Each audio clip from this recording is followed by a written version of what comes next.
안녕하세요, 여러분. 잘 지내고 있어요? 어떻게 지내요? 나는 집에서 오늘은 쉬니까. 그래서 마트 가서 먹는 거 샀어요. 뭐 샀어요? 과일, 야채, 그리고 빵 샀어요. 지금 알려줄게요. Сәлем достар. Бүгін үйде демалғандықтан, қалдарыңыз қалай? Мен бүгін үйде демалғандықтан, үйдің жанындағы магазинге барып, жейтін заттар сатып алып келдім. Сіздерге соларды көрсетейін. Қанша вонға қандай заттар алуға болатындығын сіздермен бөлісейін.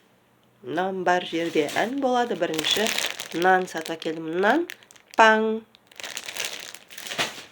Сосын помидорлар кішкентай.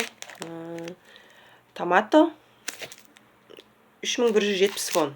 1000 теңгеден жоғары. Сосын киви 4000 вон. 4 киви әрқайсысы 1000 воннан. Сосын 5000-ға күл мандарин сатып алдым. Лимон 1680 вон. Таңғын дегеніміз сәбіз, 2 сәбізді бір чанонға алдым, 330 теңге.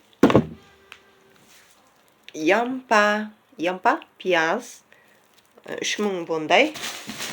Содан кейін салатный листья, саңчу 1440 вон.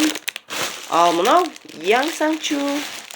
Бұл айсберг деп атаймыз, 2300 вон тұрады.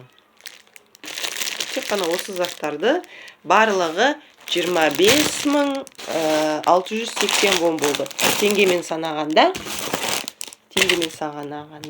9000 теңгеге болады. Яғни Кореяда осындай заттарды 9000 теңгеге сатып алуға болады. Қымбат па? Қымбат емес па? Комментарийға жазып кетсеңіздер болады. Назар қойып тыңдағандарыңызға рахмет. Всем 안녕히 계세요.